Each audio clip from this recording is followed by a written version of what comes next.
The Cretaceous-Paleogene extinction event, commonly known as the KPG, was one of the worst mass extinction events in Earth's history, especially in regards to the largest of animals. This extinction allowed mammals to take over the dinosaurs, in addition to the extinction wiping them all out, except for the birds, of course. What if, however, the extinction had been a different story? No, not for the dinosaurs, but even for the mammals, birds, and everything else.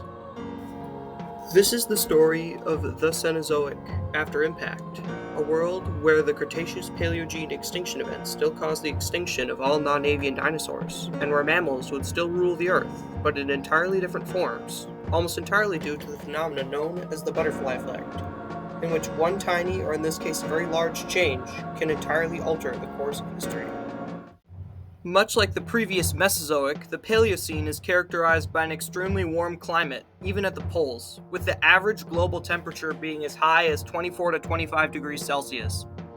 Likewise, the oceans are much warmer, and a large thermocline sits on the waters. The continents have continued to drift away from Pangaea, and many have begun to form recognizable shapes. India is in the middle of its voyage across the sea, splitting off from Africa and heading towards Asia. Coniferous forests are common. Without large herbivores, they grow rapidly across the planet soon after the blast. Compounded with the absence of any sort of grass, open plains and fields are almost non-existent, with the few that exist being small fern meadows. Flowering plants, emerging in the Cretaceous, continue to proliferate. Most things look relatively the same to our Paleocene, but once you look closer, things have already begun to become totally different. For example, in the South American jungles, very strange reptiles have already arisen. Platyprodon, name meaning flat two protruding front teeth, was one of these. It was an omnivorous Cenozoic found across South America from the Middle Paleocene to early Eocene. This strange little animal was similar to a reptilian peccary, being omnivorous and low to the ground. They are generally about 2 to 2.5 meters long, and weighing 50 to 60 kilos. It had a similar head to some deep-skulled Cenozoians. However, theirs was shorter and possessed some of the most bizarre dentition of any crocodilomorph.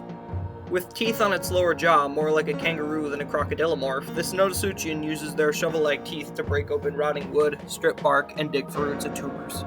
They have flatter teeth than other crocodilomorphs, though they still possess sharper front teeth on their upper jaw. It mainly targets wood and bark for insect larvae, although they will go after small vertebrates and eggs. Behind their eyes are two large protrusions, similar to true crocodilians, although they point slightly up like a pair of horns. They are largely dark brown, with green mottled spots throughout, hiding them as they plod on thick legs through the jungle. They have thick osteoderm coverings for protection from predators, especially around the neck. Platyprodon is usually found alone or in small groups, digging, grazing, or hunting for prey. They are generally passive animals, though they can inflict a nasty bite when threatened. These small Cenozoians dig burrows for protection like most other of their relatives, where they lay their eggs, possessing similar parental attributes to other Cenozoians. Meridiosuchus, southern crocodile, was another Cenozoian from South America, and was on the near opposite end of the spectrum from Platyprodon.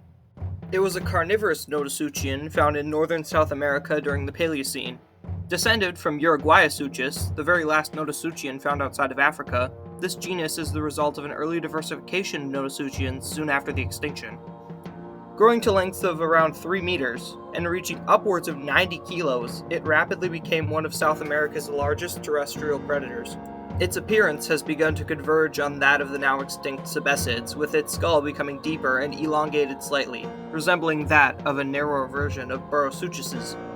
Its osteoderms have also reduced in size, being hardly noticeable on its back, as it is adapted to chase down smaller, swifter prey, native to these post-extinction jungles, such as small marsupials, ungulates, silvocervids, paleognaths, enantiorniths, and even other Eoiastropicornis, such as Platyprodon. They are striped on their backs and sides, with alternating light and dark green forming their coloration.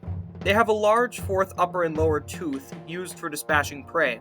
These are the only teeth that weren't covered up by their short lips. Unlike other large crocodilomorphs, it had relatively slender legs for its size, used for darting through the jungles of South America. They have even begun to show adaptations for digitigrade postures, with their two outer toes raised off the ground, while the clawed ones remain, giving them a similar posture to ungulates. Meridiosuchus was the top predator of these early South American jungles, stalking its mammalian and archosaurian prey from the shadows. They are largely crepuscular, though they do consistently display diurnal habits. They dispatch their prey with a singular, crushing bite, either incapacitating the animal or killing it outright. They are solitary, only coming together to breed. Females will dig large burrows to lay their eggs, of which they only lay 5 to 10 of. They are caring mothers, feeding and protecting their young for up to 2 years after hatching, being more K-selected. This young male seen in the picture is urinating to claim his territory and make sure no other males show up. As for the mammals that these Nodosuchians shared their home with, one of the most common small predators is Dadelis. It was a small, arboreal carnivorous sparacidont that lived in South America and Antarctica during the Middle to Late Paleocene. This small metatherian was arboreal and highly widespread, reaching around 2 to 4 kilos on average and reaching a length of about half a meter. This small mammal would have been very similar to an opossum or cat. It had a longer, opossum-like head, though its skull resembles that of hyenodonts. It had large eyes, indicating a nocturnal lifestyle. It also had a small thumb-like claw as well as a partially prehensile tail, both adaptations for climbing. Its coloration was a combination of brown stripes with occasional white mottling throughout, hiding it amongst the canopy. Using its thumb and powerful jaws, this sparacidont was likely a major predator of birds and enantiorniths, as well as small mammals and lizards. Remaining in the canopy likely gave it protection from larger predators down on the forest floor as well. Dadelis was a nocturnal animal, stalking the trees for small vertebrates as his yellow eyes shine through the branches. It would pounce on them like a cat, subduing its prey with a bite to the throat while its thumb claw gripped it. They were solitary, though they would make small nests in the canopy to sleep in. They would have 2 to 4 joeys, which would remain in the pouch for about 3 months, and then stick with their mother for roughly a year. Interestingly, also inhabiting these South American jungles are primitive ungulates. These being derived from very early stem members that existed during the Maastrichtian. These proto-ungulates even existed in South America, and would give rise to a long lineage of unique ungulates.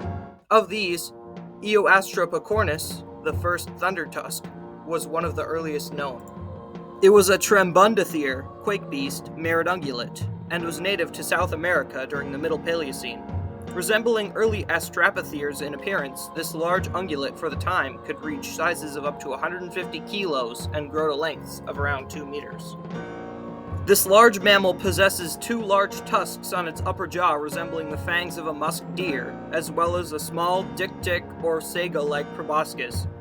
Its body was covered in a thin coat of fur, patterned with white stripes on its neck against a brown body, as well as with 2 hexagonal blotches over the brown base.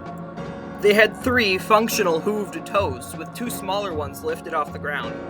They had slightly extended necks, similar to some large bovids or antelope, to browse from trees. Eoiastropicornis occurs in clearings in forests or simply more open areas than usual, browsing and grazing in small groups of animals. As a derived early ungulate, it was one of the largest animals in its environment, being a major factor in shaping the ecosystem by trampling medium-sized plants as saplings, as well as consuming them. Males form small harems of females during the breeding season and use their tusks to get into intense biting fights with other males.